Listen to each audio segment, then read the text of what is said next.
Imam said there. From Qur'an, he spoke for me, the purification of worship. Okay, good. And then, but then there's another shift there that he took. He used and spoke for us and for a lot of people on the earth, the Lord's misconception in the form of worship and spoke directly to it, and that is taking Jesus as Allah. First, he identified that Allah is He who creates anything, everything else is created, everything else is created. Right. And then he moved to that Jesus is created matter. Yes. So he is not to be worshipped. That's what I thought. No, they're not. No, and that's good. And this is what we're trying to do this morning, is to slow it down and to see, again, paragraph by paragraph, I'm calling it. What is your takeaway from this? What is it, again, how does it add to you? And thank you, Brother Kareem. Thank you very much. Assalamu alaikum. Why? Again, I said Juma Mubarak to everybody on the line this morning. So, so let's study Warith Deen Mohammed, or you can say let's study Islam. We have, in other words, there are several people out there speaking, and very good and intelligent people speaking on Islam. All aspects of it. But what we have in Warith Deen Mohammed is probably, let's say, fresh thinking. Instead of, as we've already talked about, just saying, give me an aqeedah off the shelf. Let me be an Asari. Let me be Sufi. Let me be this or that. I'm just going to go get a aqeedah, a belief system, off the shelf, and I'm going to plug myself into it and let it become, or let it represent me. A lot of people speak from past scholars, and they're spending a lot of time explaining past scholars. No problem, no, nothing wrong with that. But they are not what we would call original thinkers. They're not there saying, okay, I respect that body of knowledge, but I also respect that I have a thinking ability myself, and particularly in my own day and time, that now I can use my thinking, and let's say that body of knowledge, but I'm now going to apply original thinking to it. And this is sort of, let's say, the misunderstanding of Imam Warith Deen Mohammed, is that most people, they object to original thinking. They say, look, there's already 4 or 5 aqeedahs to choose from. Just choose one of those aqeedahs and we'll all be fine. It's okay. It doesn't matter whether you choose Sunni or Shiite or Sufi or whatever. We can accept that.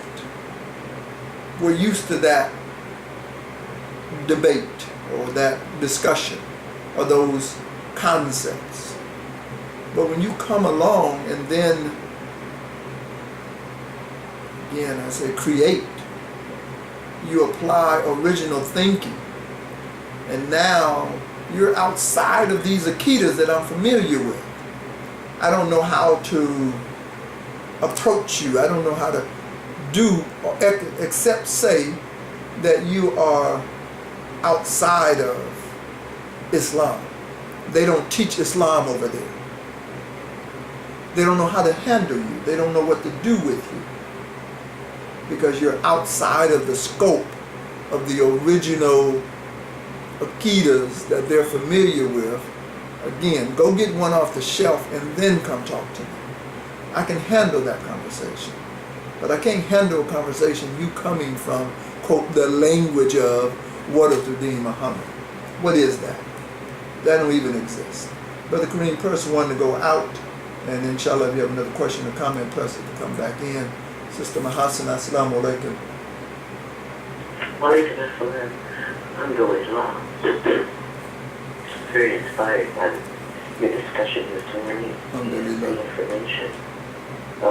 It occurs to me, as you were just talking now about original thinking, and another Imam has used the term independent thinkers. Yes.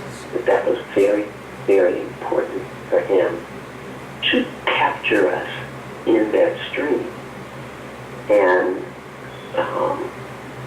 I wonder what you think about the history of the African quote-unquote mind. That is when Al-Islam came. And this is a broad kind of loose understanding. But it streamed into a process of logic in the mind of the African civilizations that it touched. And out of that, my understanding is that they were able to take the Qur'an and the stream of logic that Allah created for them, or created them in, or nurtured in, and evolve as a servant of the guardian evolver. That purification, as Brother Kareem was saying, but evolve this line of things that then allowed it to produce, what Allah had blessed them to produce. And that's when I find Imam Muhammad emphasizing. That's that part that I see you could call our share. But like you say, anybody's share, wherever you are. Correct. We believe all people have been granted a way of thinking, a logic in their culture. And so, as you say, the aqeedah on the shelf, it's like they bring their library, and in order to teach you Al-Islam, they pull from their collection, their library. Absolutely correct. And it can prevent, if we're not aware. And it's a tremendous blessing in Imam Muhammad and Allah raising him up. If we, can just look for a moment quickly back to the history of the thinking that we evolved from.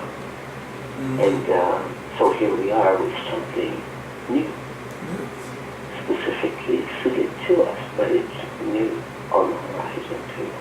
Alhamdulillah. Alhamdulillah. Thank you. Let me speak to a few things. One, you asked a question about the African mind, I believe it was. See, we talked on Monday about culture. The culture, let's say, of the African, I'm not sure what it was at that time, I'm just saying. But the culture of the African, one, I would say their thirst for knowledge, their thirst for information.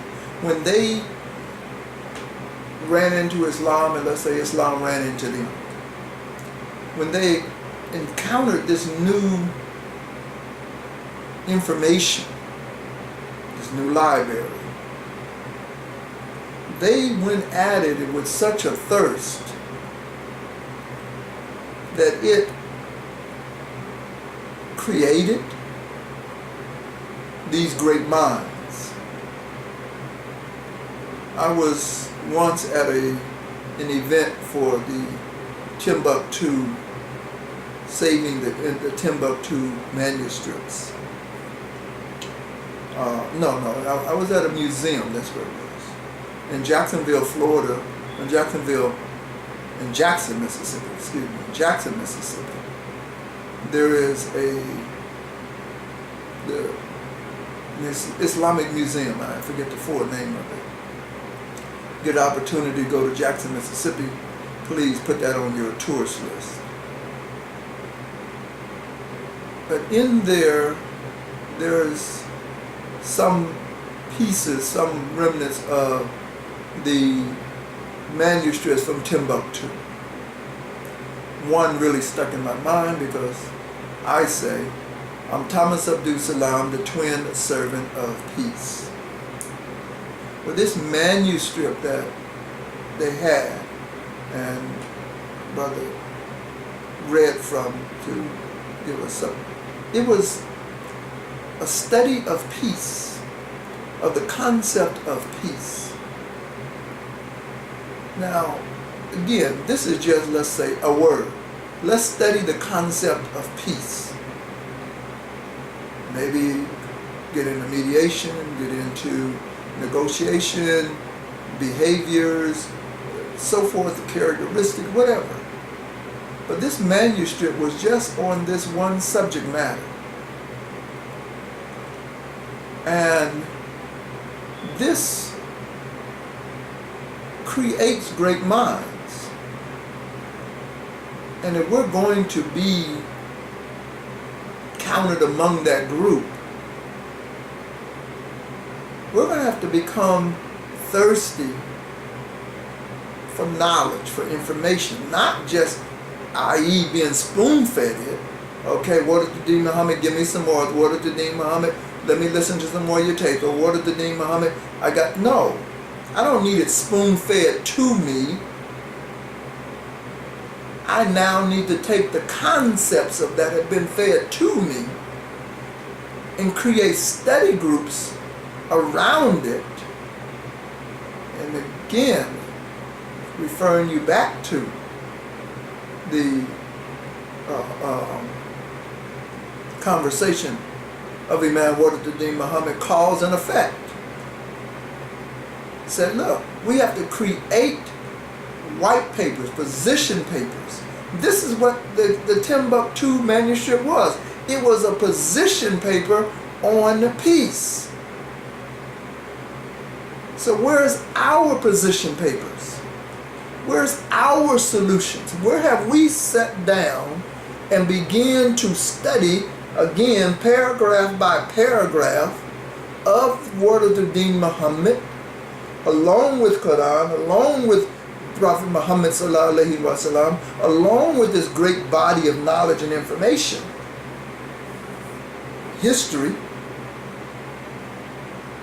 Where is our manuscripts? We can't talk our way through this. I guess we can, but we're always going to be in the tunnel. It's always going to be dark, even though, again, we think it's light. We think, wow, look at all this great light we have. No, it's dark. There's no light here at all.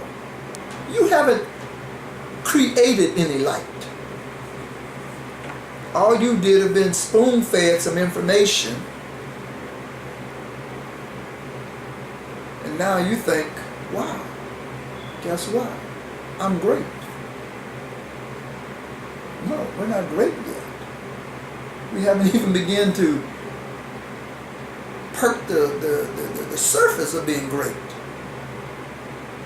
these great minds that Hassan Nasir was pointing to,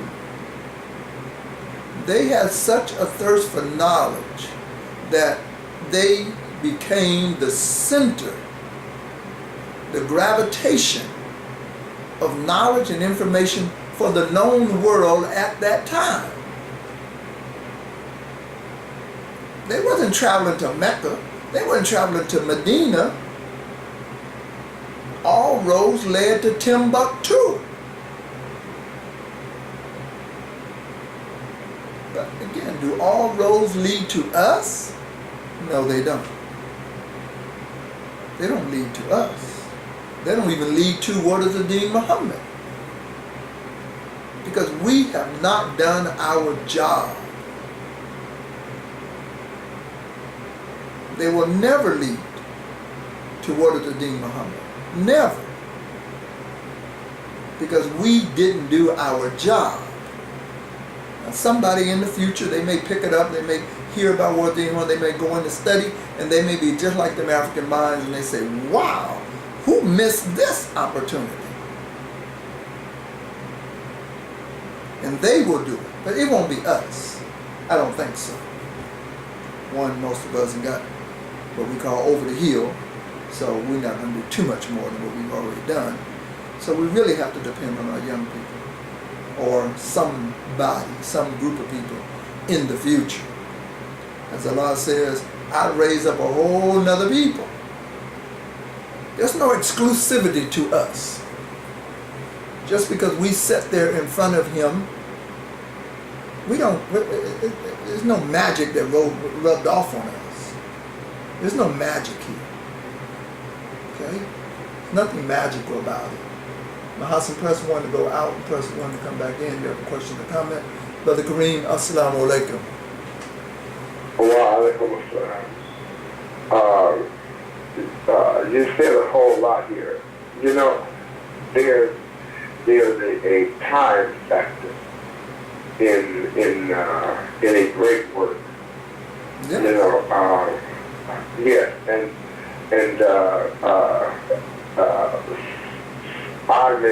I may want it to happen quickly. I may feel, well, all right, we got this here. Mm-hmm. You know, but like the benevolence that sat under the teachings of the Prophet Muhammad, they did not get the fullness. You know, it was those that came after in a lengthy study, more application, more application, more application. And then the light gradually grew, you know. It wasn't a big blast while the prophet was present. It was years after, you know, and in reaching different minds and different looks at it. So I believe that inshallah will happen with us.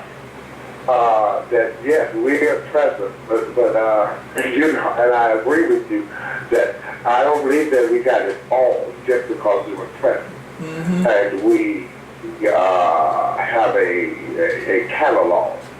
But I agree with you that catalog needs to be looked deeper into. Mm-hmm. You know, I had a discussion with a brother, and we was discussing taqwa, and his answer was, well, taqwa is God consciousness. Mm-hmm. You know, that's what a lot of people say. Mm-hmm. But if I'm not mistaken, we want to extend the knowledge. You know, that's God consciousness, just God consciousness. Mm-hmm. That's not saying too much. Right. Because Satan is God conscious. He know Allah exists. Mm-hmm. There are people that know Allah exists. They're conscious of Him.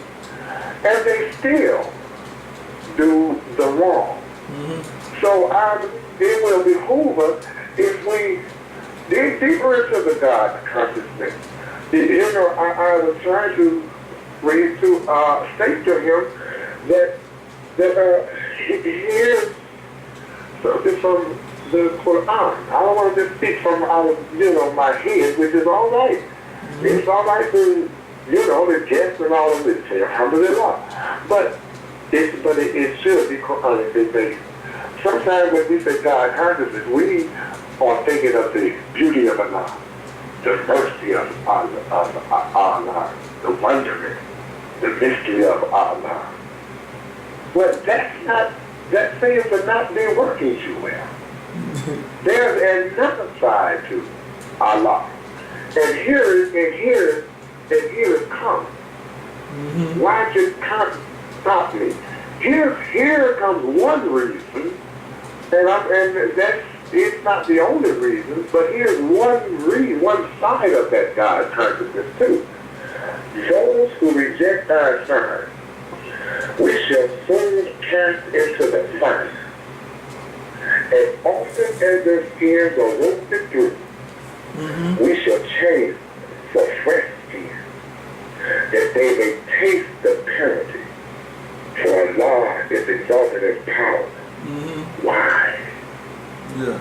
Now, that's for me. That's another reason for the God consciousness. If the beauty don't stop you, Allah is not a fool. Now He says, for He is wise and full of power, and Allah will put fire on you too. Now, He's not all sugar. That's right. Yeah, alhamdulillah. In this life, He's not all sugar. So that's kind of looking into the God consciousness, and let's look at that as it should, what messages it should bring to us. And let's not just get in the sweet side of God, the sweet side.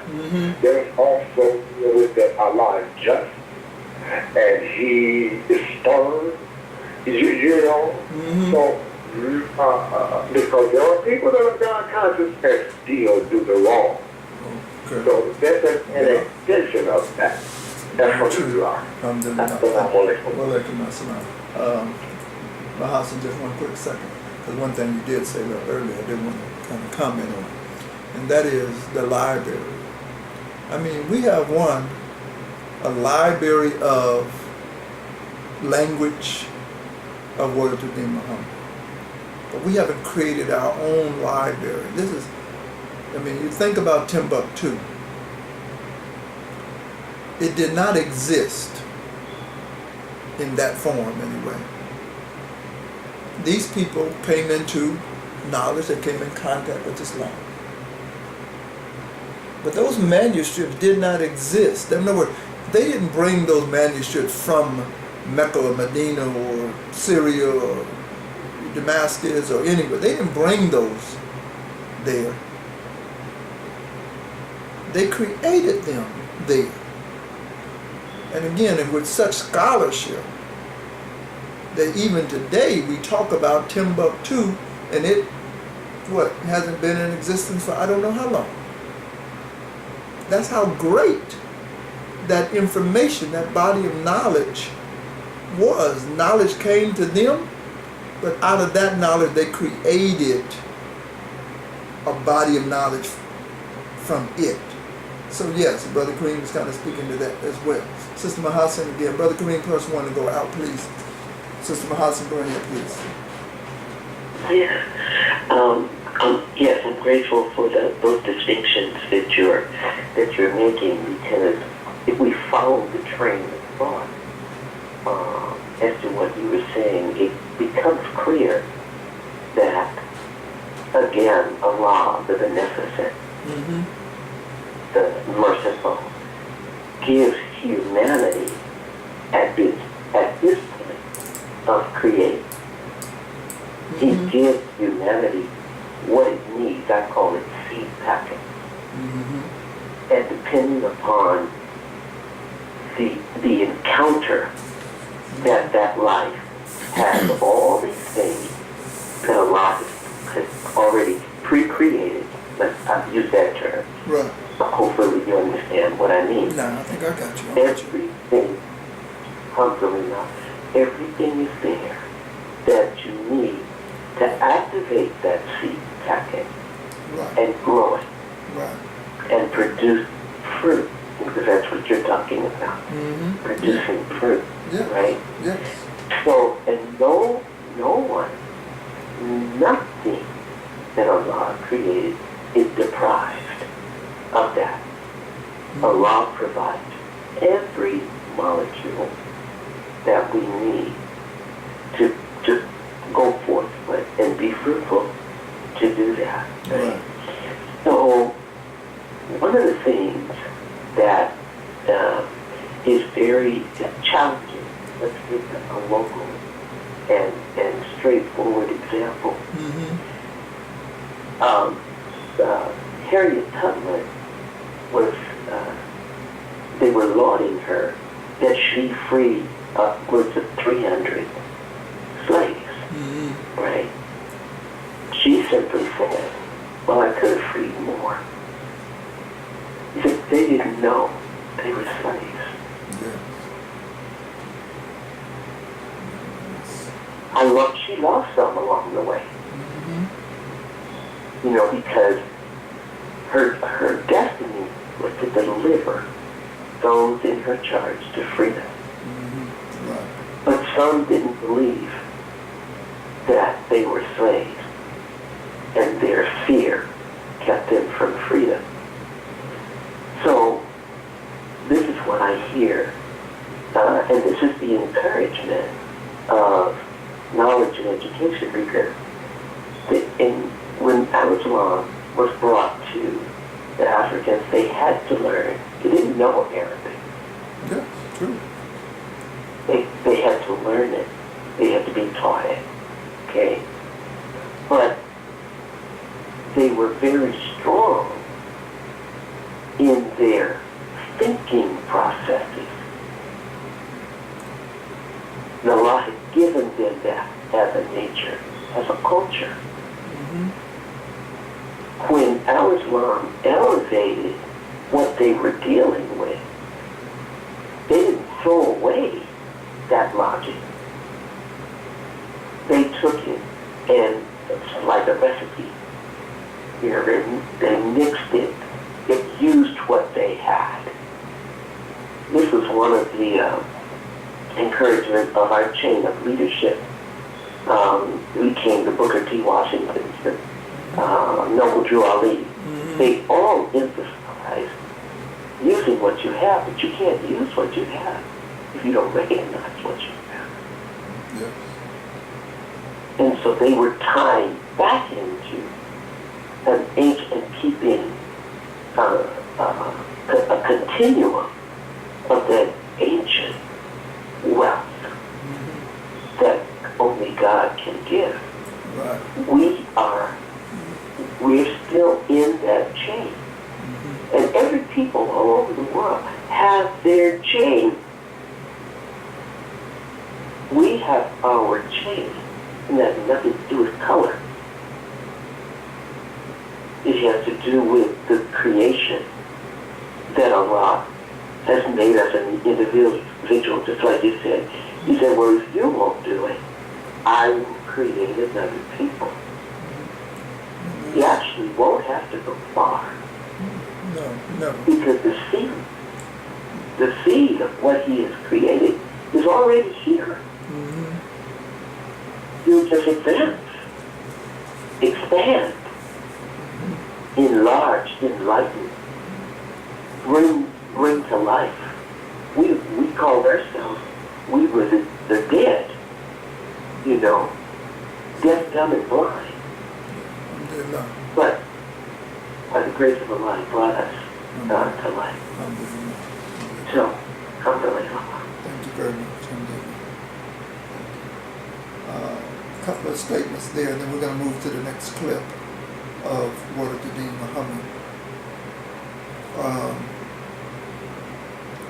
First of all, let us not talk about the past or past people as if we're not that same people.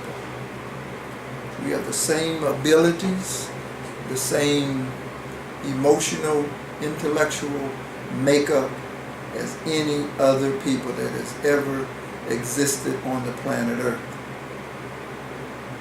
And yet we live in a much higher technological advanced society than, let's say, that group, that generation. All right.